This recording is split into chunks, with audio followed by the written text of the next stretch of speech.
Hi, my name is Ed Bouchard. I'm the Southern New England HVAC rep for Emerson Swan in support, design, and service.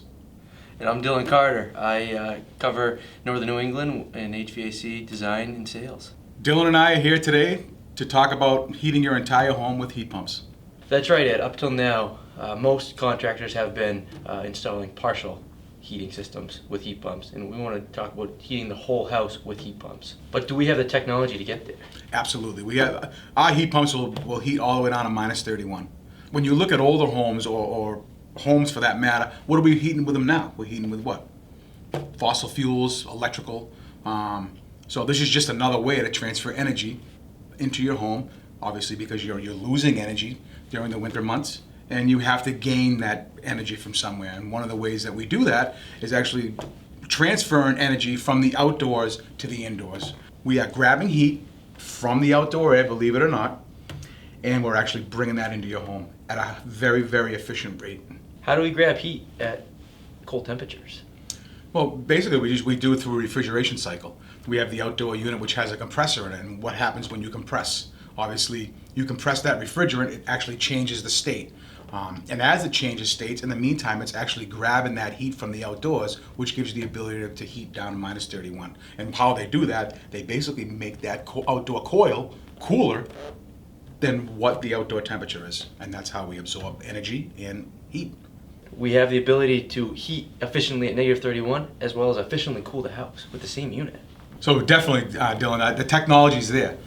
And I mean, you see it all the time up in Maine, or up in, say, New York, Maine, New Hampshire, Vermont.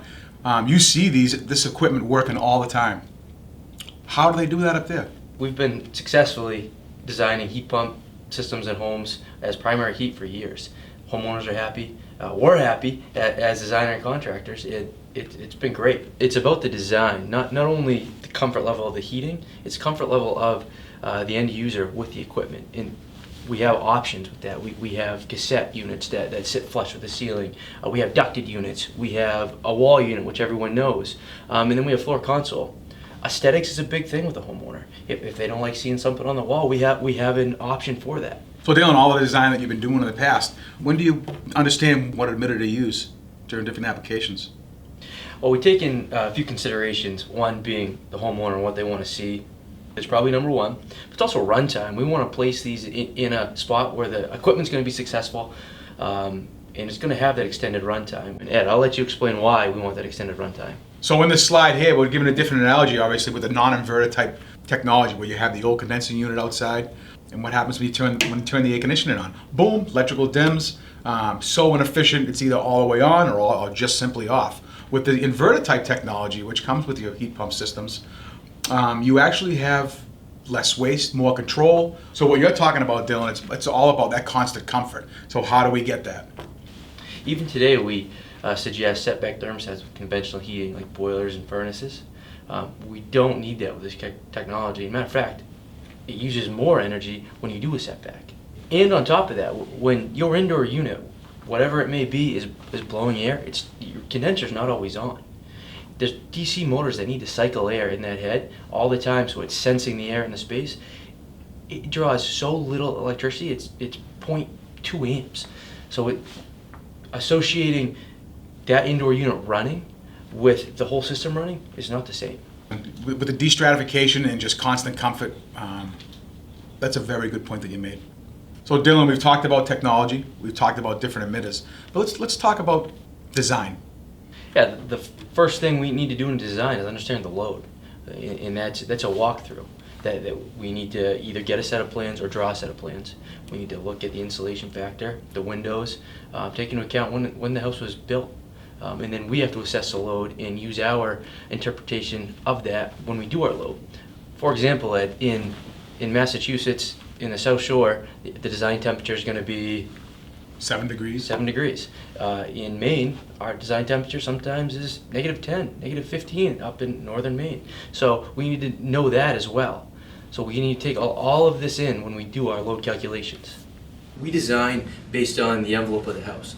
If they have an existing heating system, by all means keep it. If it's working, it's great. We're just giving you a more efficient and cheaper option to heat your house. We have 4 rooms in this example all at different temperatures. We are heating this home efficiently and at a comfort level that the customer is looking for. I see different emitters as well. I see a cassette, I see a high wall, and I also see a ducted. And it's a great example of the versatility we have today. Let's map a couple examples on the whiteboard. Here's an example of a traditional house. We're going to use this in a couple different scenarios. First being single-story living. We can put a high wall head here, a cassette in the living, and then 2 high walls in the bedrooms. We have versatility to do this. However, we may run into issues with oversizing these bedrooms. We may not have a unit small enough to get down to the envelope in that room. It's a smaller bedroom, smaller 2 bedrooms. A better option may be a ducted unit, where we put a smaller ducted unit and hit both and pull the return from a common in the hallway, so we're drawing an even temperature throughout the space. That's a great point, where obviously we just have the one outdoor unit, one line set, and basically, just there for just a second, basically like you were saying, instead of these high walls here, you can actually put a piece of ductwork, and again, this is very little ductwork. You can put a supply register there, and again, like you said, just a common return in the hallway. So that's a great solution for oversized indoor units. Either application, whether we use a ducted or high walls or a ceiling cassette, it obviously depends on the load calculation, correct? If this system was designed for a certain capacity, we might even be able to use just one system, outdoor unit, and pipe into all the indoor units, making it a lot easier for installation, which keeps the cost down as well. A second example would be if this was a 2-story home. Mm-hmm. We achieve what we want in the envelope with a floor console, a wall mount, whatever the customer's looking for. And then we hit the upstairs bedrooms area, what have you, with a ducted unit. Now we have less, like you said, less line height on the outside of the house, and it looks better. It's all about satisfying the end user. Dylan, all good stuff.